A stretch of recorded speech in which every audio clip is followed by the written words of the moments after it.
que le. Ah, ah, ah, la que le. Tout le monde s'éclate.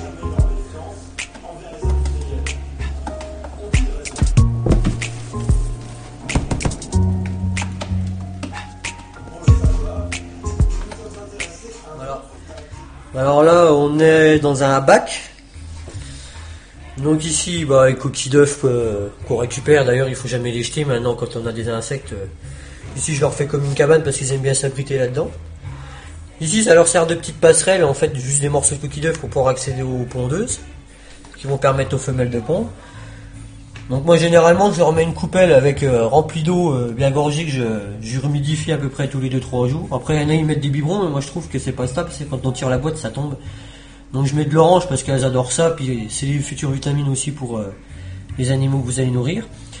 Elle a de la croquette pour chien écrasée et puis de la nourriture à poisson. D'ailleurs, elle préfère la nourriture à poisson que la croquette pour chien. Et ça, je peux être certain parce que ce soit une n'importe quelle taille, ils préfèrent tout ça. Et celle-là, donc, c'est ça qui va me servir à la reproduction. Celle-là, généralement, je les donne plus à manger aux pogonas, donc je les garde juste pour la reproduction. On voit qu'il y a des belles grosses femelles, là. On les voit par leur système de ponde à l'arrière. Puis il y a quelques mâles, comme ici. Donc là, on reconnaît facilement le mâle de la femelle. Le mâle en est dépourvu, ou alors très petite, que la femelle elle est très longue. Donc voilà, il y a beaucoup de femelles pondeuses qui permettent d'avoir une bonne reproduction et puis d'avoir beaucoup de bébés. Donc ensuite, il suffit de les laisser tomber seules. Comme ça, elles se placent, elles sont quittes d'être étouffées ou de s'arracher. Ça descend tout seul. Elles vont retrouver leur habitat. Voilà. Par contre, là, vous verrez qu'elles vont pas se jeter systématiquement sur la nourriture, mais alors quand vous achetez des grillons dans le commerce qui ont des espèces de granulés à manger, les moments que vous les mettez dans une boîte où il y a de la nourriture, j'ai déjà remarqué ça plusieurs fois, mais ils sont tous après la nourriture comme s'ils avaient jamais mangé.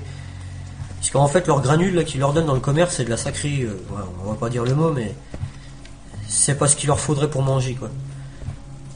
C'est vraiment pour dépanner. Mais moi, je vous conseille, quand vous achetez des grillons dans le commerce, c'est de pas les laisser dans leur boîte avec leur nourriture. Essayez de vous d'acquérir dans une boîte et puis de leur donner à vous-même à manger. Déjà, vous les garderez beaucoup plus longtemps, parce que ceux que je vous montre là actuellement, c'est ceux que j'ai dû acheter en premier, donc ils doivent dater du mois d'octobre. Et ils sont toujours bien en vie, bien vivants. D'ailleurs, ils font beaucoup de bébés même. Voilà. Prendre les bacs du commerce où on achète les grillons, tout simplement. Parce qu'en plus, ils sont percés pour de l'aération. Ce qui permet aux petits, quand ils sont nés aussi, de pouvoir respirer. Ce qui est très bien. Moi, je prends de la boîte de filtration d'aquarium. Parce qu'en fait, ça garde bien l'humidité. Ça en dessous de la terre, une fois tout... Enfin, ça garde énormément l'eau. Généralement, j'en prépare 4 maintenant, parce que ça fait quand même pas mal de grillons. Donc, il suffit de découper des morceaux à peu près carrés de la forme du bac.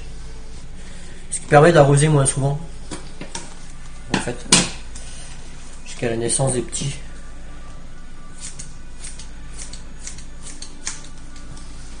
Donc voilà. Ensuite, ça, tout simplement les passer sous l'eau.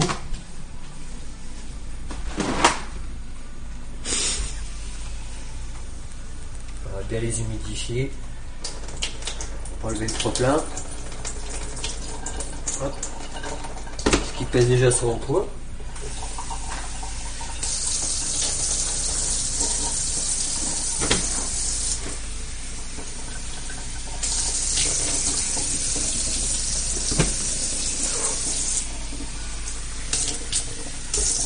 Voilà.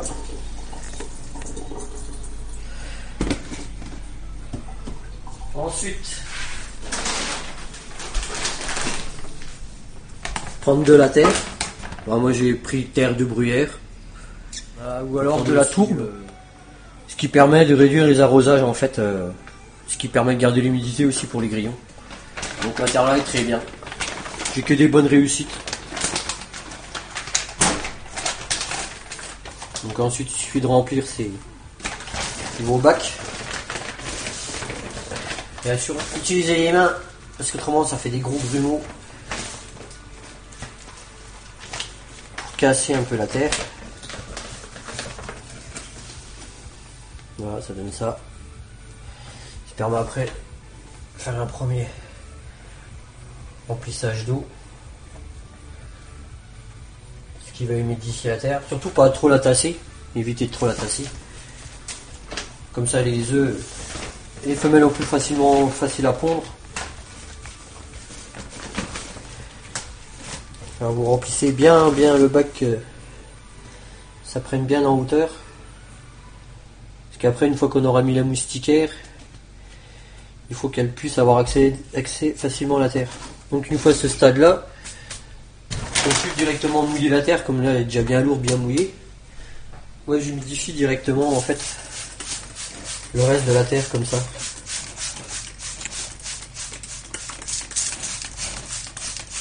Donc voilà, prendre de la moustiquaire. Bon, pour la peine, j'ai pris un truc qui sert pour les plantations de tomates. Donc c'est rempli de moustiquaire et enfin moi je coupe dedans directement parce que disons qu'en période d'hiver trouver de la moustiquaire c'est pas évident. Donc là je coupe un petit carré dedans. Donc bien sûr au préalable j'ai pris des couvercles que j'ai ouverts à l'intérieur, que je garde toujours pour les mêmes. Bien sûr jamais garder la terre pour les incubateurs ni la moustiquaire, on met toujours du propre. Voilà. Après il suffit juste de déposer la moustiquaire comme ça. Et en fait de prendre le couvercle et puis venir le poser dessus. Voilà. Le fait d'avoir mis un peu plus de terre, ce qui permet de faire bomber. Les grillons auront plus facile à venir pondre dedans. Donc là du coup je remouille. Et généralement les grillons viennent jamais pondre tout de suite, ils attendent que ça commence un peu à être un peu moins humide. Et de là ils viennent déposer leurs œufs. Donc on peut le laisser minimum 7 jours avec en compagnie des grillons. Après jusque 15 jours vous pouvez, là où vous commencez à voir apparaître les œufs, après il vaut mieux les mettre en incubation à 30 degrés. Ce qui permettra les naissances. Voilà. Sinon ils vont les manger. Exactement. Si vous ne mettez pas les moustiquaires, mangez.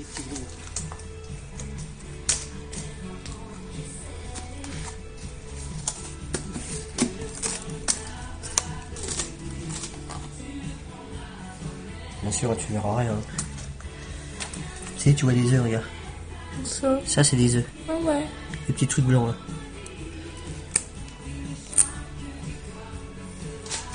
C'est des œufs. Bon bah là il y a des crottes. Hein. C'est normal puisque les grillons font caca.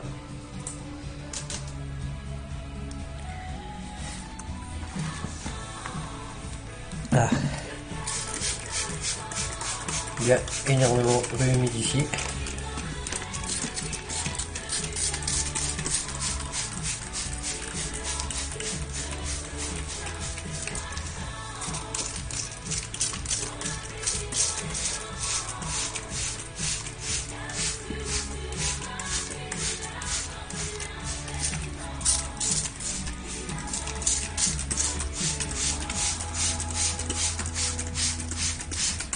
Bon là non.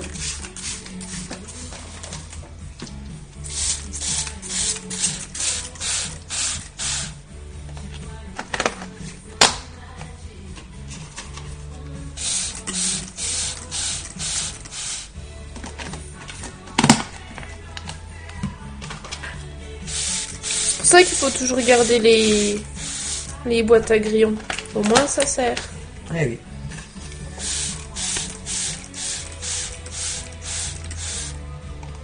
Faut que ce soit humide.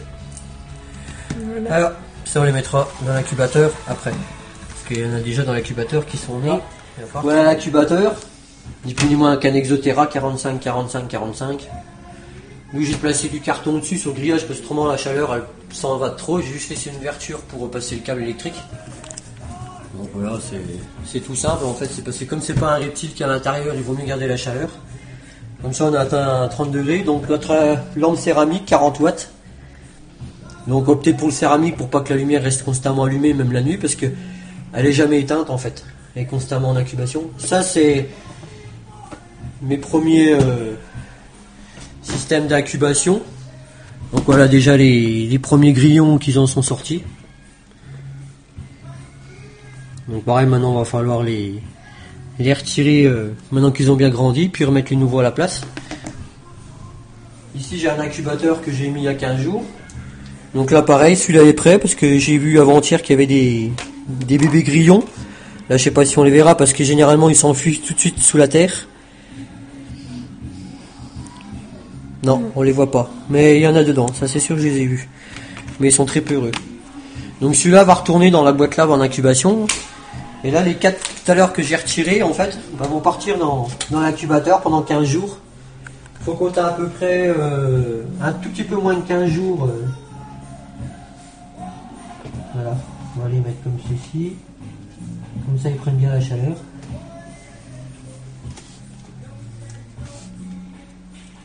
Voilà, pour l'incubation. Voilà. Ensuite, on va bien sûr les retirer de leur état naturel, où ils aiment la terre, pour pouvoir remettre le nouvel incubateur en route. Donc déjà, essayer de trier déjà en fonction des tailles. Là, comme on peut voir,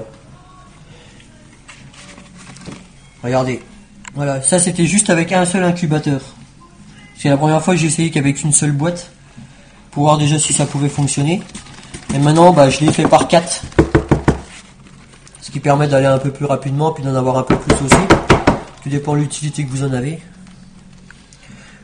Donc là, on en voit qu'il y en a quand même pas mal dans la boîte, mais il en reste encore beaucoup dans la terre en fait, parce qu'ils aiment la terre. Donc en fait, le but après, regardez, dans chaque orifice que vous retirez, en fait, ils ont déjà le comportement d'aller se cacher. Donc c'est pour ça, même petit, il faut leur mettre aussi des cachettes, ce qui est très important. Et là, comme vous pouvez voir dans la terre, il y en a encore énormément en fait qui se promènent dans la terre. En fait, ce que vous pensez, une fois qu'ils sont sortis, de l'incubateur, de la boîte, surtout jetez pas la boîte, la terre, il vaut mieux retourner la terre, donc toujours avoir un coton pareil humidifié, de rehumidifier aussi la terre. Donc moi là, spécialement, je leur donnais de l'orange, regardez ce qu'ils en ont fait, je l'ai mis hier. Et j'avais mis du chou, ouais, ça ils ont un peu moins aimé, mais il y a quand même une grande feuille, ils ont quand même pas mal mangé. Et surtout les croquettes pour poissons, ça ils en raffolent, quel que soit l'âge. Donc on va déjà essayer de retirer un peu tous les grillons de la terre en fait, pour pouvoir en fait jeter la terre maintenant. Parce que celle-là c'est la plus première terre, donc maintenant les grillons ils ont tous une bonne taille. Donc on va essayer de retirer les grillons sans mettre la terre. Ce qui est déjà un peu plus dur.